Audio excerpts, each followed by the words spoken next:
Since part 1 of the Billionaires challenge, our 4 billionaire friends have been off on their own adventures and doing their own thing.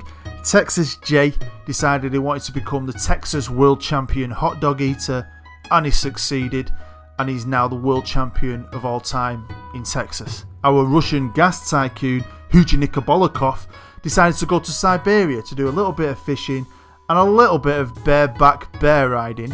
Our Saudi prince, Boodi Baba, has been spending a bit of time in his palace with just a few of his wives, making sure he attends to all their needs on a daily basis. And lastly, the winner of the first challenge, East Korean dictator Kim Jong-un, has been doing what he loves, and that is missile testing. He loves nothing more than sending missiles out into sea and maybe blowing up the odd Japanese boat. But it was that time of the month when our 4 billionaire friends were due to meet up at their secluded hotel and casino complex. Now, as our 4 friends sat around their favourite poker table, playing a few hands of poker, they realised how boring it was, how much fun they'd had on that last gambling challenge, and they decided that seeing as Kim Jong-un won, it was up to him to come up with something bigger and better to get the juices flowing. I win your shitty little challenge. You want to do another one? You want to try and beat me? First team to win Asian Champions League wins the lot of money. The countries you can choose your team are from Hong Kong, India, Malaysia and Indonesia.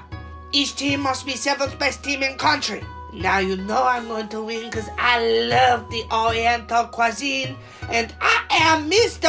Oriental! So each billionaire had to choose a team from an obscure Asian footballing league, a real challenge, but to make it even more of a challenge, they had to pick the 7th best team, and seeing as Kane was the reigning champion, he chose first and he chose Hong Kong Pegasus from Hong Kong. Next to choose was Prince Ali Boodi Baba. He chose Arema FC from Indonesia. Next to choose was our gas tycoon Huji Nikobolokov, and he chose Kelantan FC from Malaysia. And last but not least, it was everybody's favourite Texan world champion hot dog eater, Texas Jay, and he chose Naroka FC from India.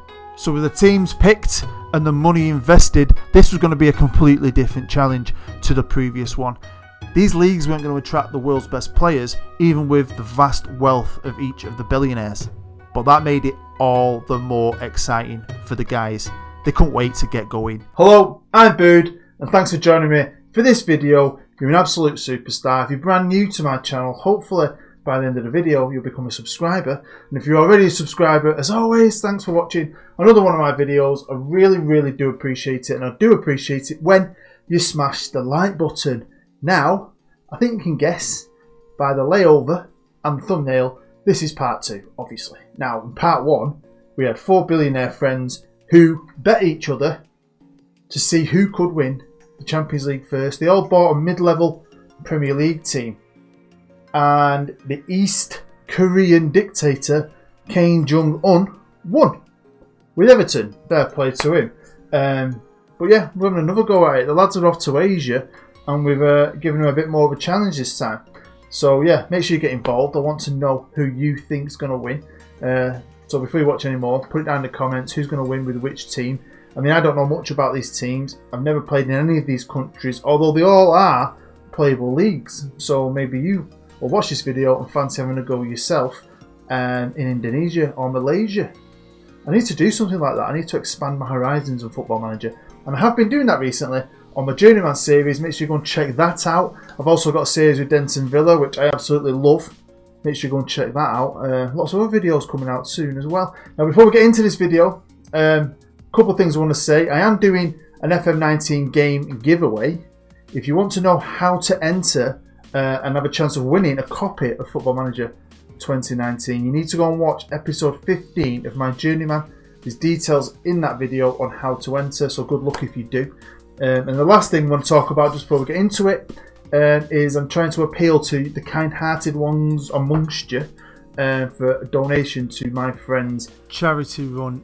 He's found out his daughter recently is blind, and she's only 6 months old, little Minnie. So what they're doing a 10k charity run. He's trying to raise £1,000 for a charity called Fight for Sight. every penny raised goes to research for blindness. He's about halfway there. He's got about 500 quid. There'll be a link in the description of this video to his Just Giving page. If you're feeling generous today, which I'm sure you are, you might want to go and donate a £5. So thank you very much if you do. Right, let's get into the video. So here we are in the game. This is the start of it, and obviously we've got 4 owners, 4 billionaires, and their 4 teams, and it's totally random. Now, I like the idea of this because I've been known to just play in England or maybe Germany at the odd time, Spain. But I've done a Journeyman series this year. You might have seen it, you might not. And it's really opened my eyes to how much fun it is to just go on an adventure around the world. So when I wanted to do a part 2, because part 1's been amazing. Last time I checked, I had 10,000 views. I didn't think anyone was going to watch it. So thank you. So that's why I thought let's do a part 2 and have a bit of fun. And all these leagues I've chosen, so we've got Hong Kong, Indonesia, India and Malaysia, are all actual playable leagues. But I've never managed in any of them. So I don't really know much about them. So it's just been fun to load them up. Now, I've loaded up every available Asian league for this experiment.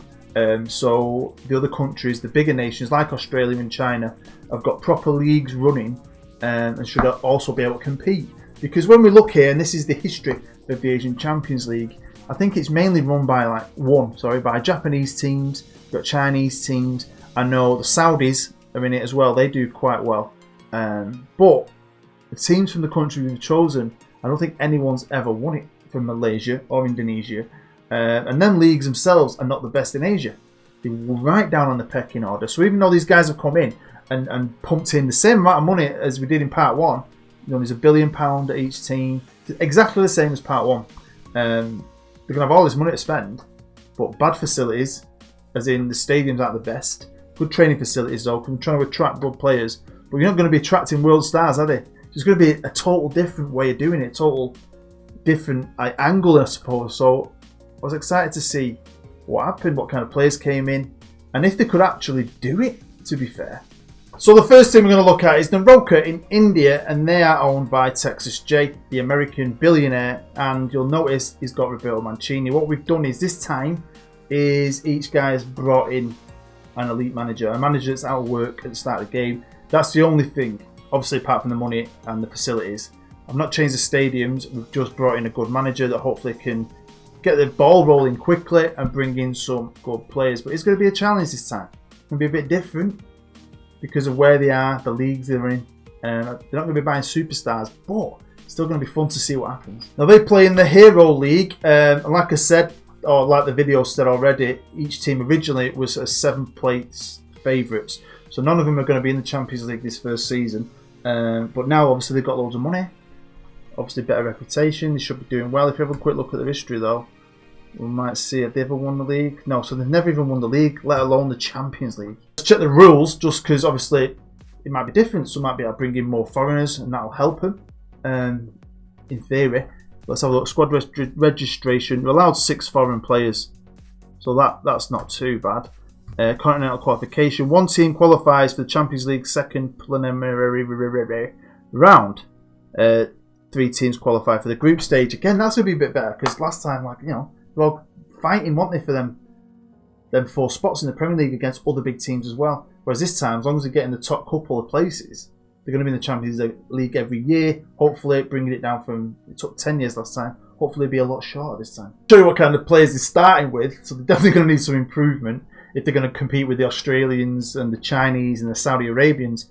Because this is their best player. He's actually Japanese. Facilities-wise, they play in a 26,000 all-seater stadium. None of the guys own the stadiums. I've not changed that. They're all council-owned. So it'd be good to see if they can actually build new stadiums, if they've got the time to, anyway. Next up, we've got our Saudi Prince's team, Ali Boudi Baba. He's brought in Jose Mourinho, who's obviously trying to rebuild his career because it's gone down the Swanee a bit recently. But he's still a good manager on the game. He's going to be good enough to build a team, though. Now, he's actually playing in a pretty good league. It's a fair size, 18 teams in this league. It's also already kicked off. That's the thing with Asia. They're all different starting times, aren't they? Some start at the beginning of the year and so on. I think the Champions League starts in around November. So it makes it a bit different, doesn't it, really? But he's top of the league at the minute, so he started off okay. If they ever won the league, they did in 2010. The league's not very old, to be fair. It's not even 10 years old yet. You allowed 4 foreign players, I think. I don't know if that's too bad. Looks alright, to be fair, doesn't it? Continental qualification, let's have a look. Top team qualifies for the Champions League. Teams play second to third qualify for group stage. Their best player at the start is a 27-year-old called Makan Konate.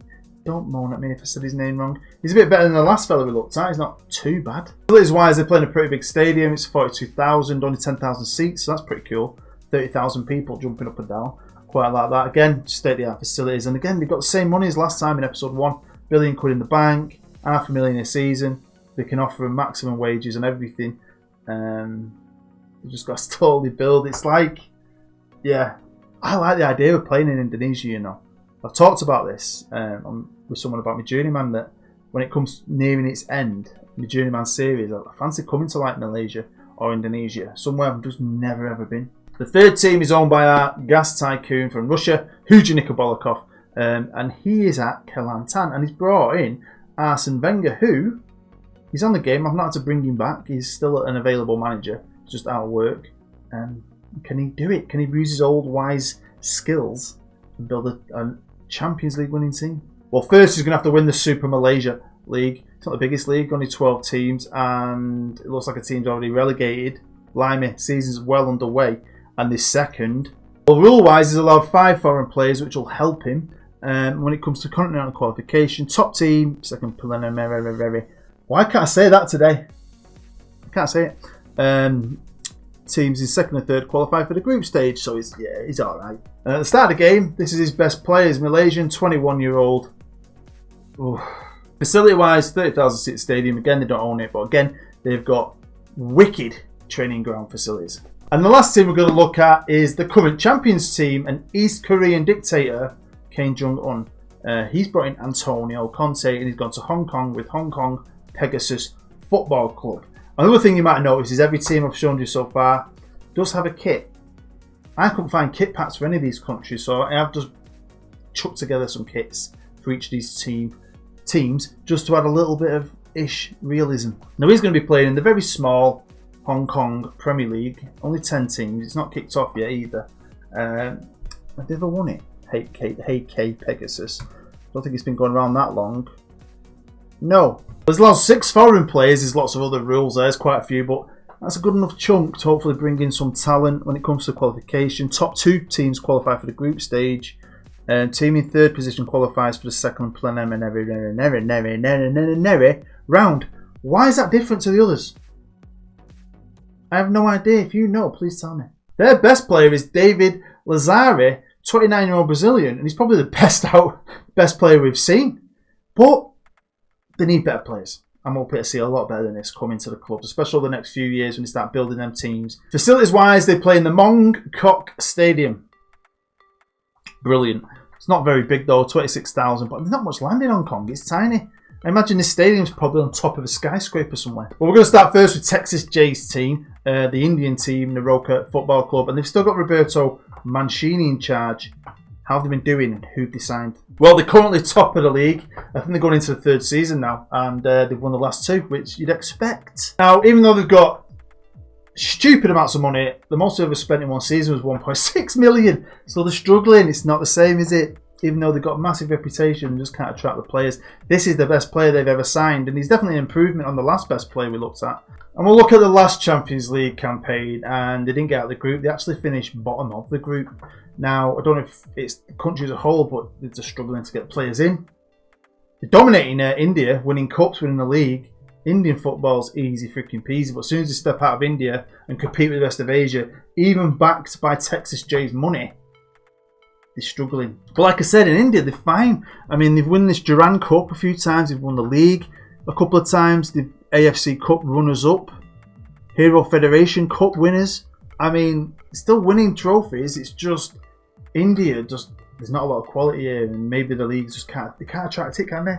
It's kind of maybe put me off go to India, or maybe it hasn't. Maybe you look at it and think, wow, that would be a mega challenge, wouldn't it? Moving on to Prince Ali Boudibaba's team, and it's Arima FC. And Jose Mourinho got sacked after 1 year. He did actually win the league, though. If we have a look at Jose, he won him a league, but got sacked. Big pressure They're the caretaker boss, and now they've got this dude in. Now, when you look at his attributes, he's definitely a step back from Jose, but Jose's just Jose nowadays, isn't he?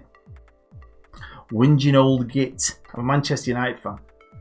Yeah, I'm not the biggest Jose fan. But can the 50-year-old Bosnian do it? Can he take him to the Champions League? Well, they've won the last two. Obviously, Jose's won one, and the new fella's won one. And this is the league I quite like the idea of trying out one day. Just because it's bigger, it seems like it'd be more competitive.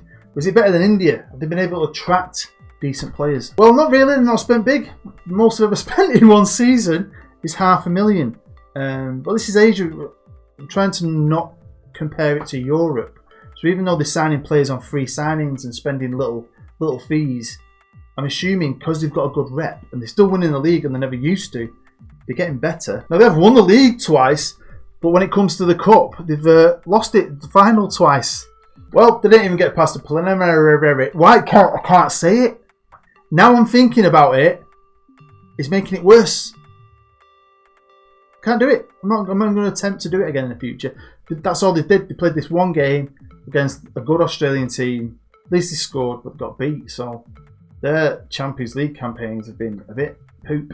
On to our third team, and we're back in Malaysia with Arsene Wenger still in his job and the Russian gas tycoon Huja Nikobolikov. Well, just like the other two teams, they look like doing okay in their domestic league. They've won the last two titles, which is brilliant, and they're currently 6 points clear at the top of the league. Now, they've actually been able to spend. Maybe Malaysia's a bit more appealing, but they've actually spent 27 million on this fella.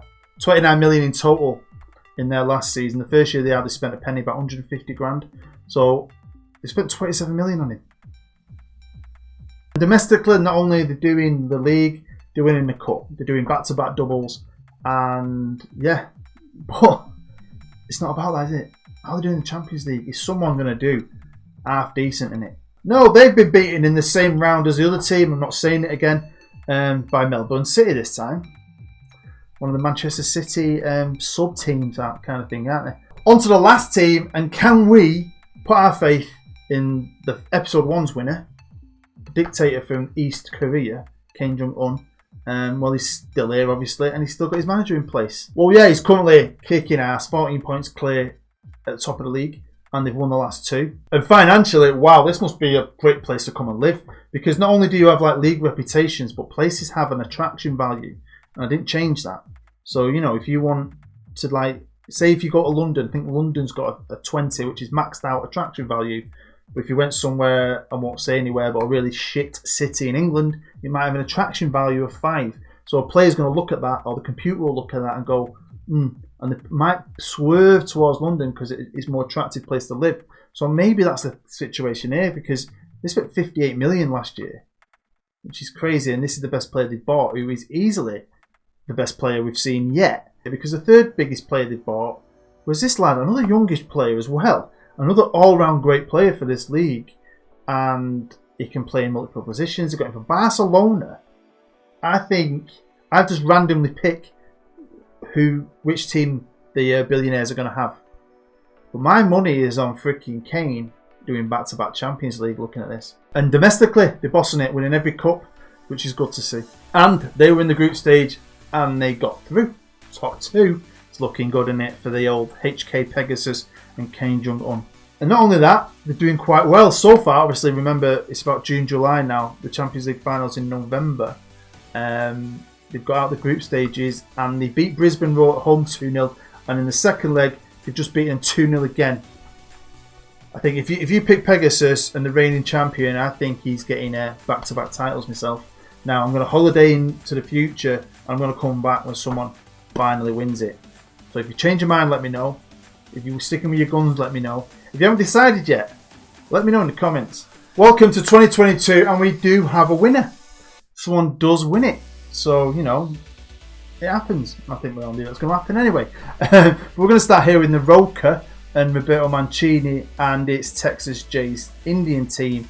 How well they've done. We're not going to look at everything in as much detail. I'm just going to see who the best player is they ever signed, see if they ever got anyone who's of any quality, and have a quick look at what they won. Well, things did start to improve. They started to spend money. Last year they spent over 20 million, and the best player they ever signed was last summer, And it's a regen, a Brazilian regen, who isn't bad. Just showing you that as the years started to go on, they've started to get better. Played 4 years and they've dominated the league every year, winning title after title after title. When it came to the domestic cup, they've won 3 of them, but they just lost the final on penalties. And when it came to the Champions League, you'll know a lot from last time. They actually got to the group stages, didn't get through the group. After that, did they get out of the group stages this time? Yeah, but they got beat by the same team in the second round. Moving on. Ooh, now this is obviously this season, don't forget. So they've not done bad this year, have they? And they're in the quarter-final this year, so they've obviously, like you're seeing, they got a Brazilian, so they've got better. Next up, and again, another team that hasn't won is Arema FC, owned by Prince Ali Boudibaba, and again, they've got a different manager here. Might be trigger happy, the old Saudi prince.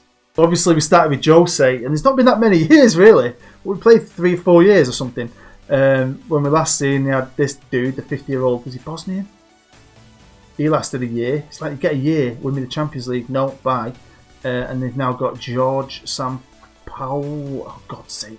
To be fair, I do recognise his face. He's Argentinian, and he's not bad, is he? Again, it seems like the more you do this, the better you get, because they're spending big and all now.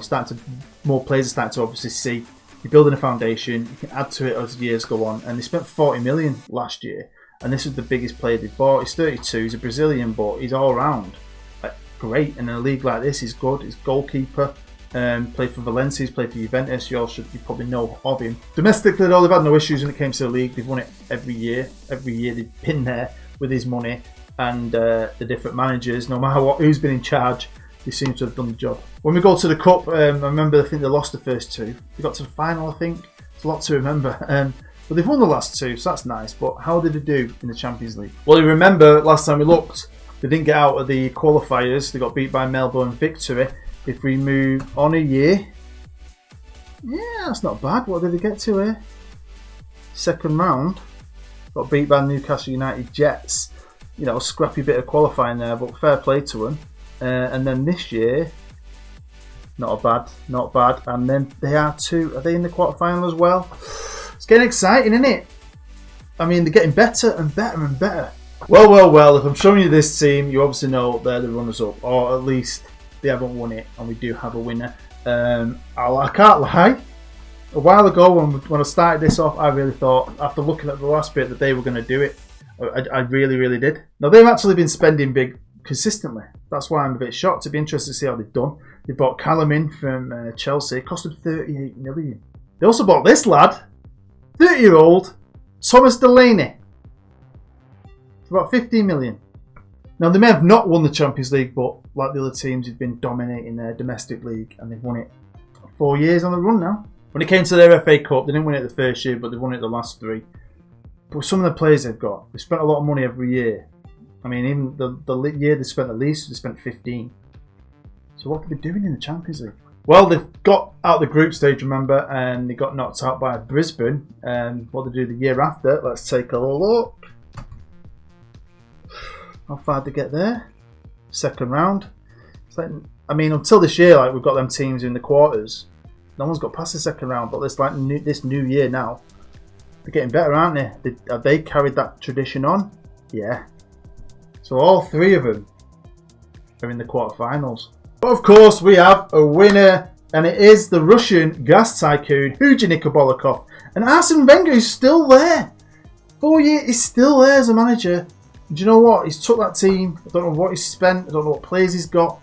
But he's won the freaking Champions League. And he's done it by spending big, to be fair. Spent 50 odd million last year, the year before 15, the year before that 30. So he did start to spend that money and bring them players in. And I mean, this is the most expensive player he's ever bought.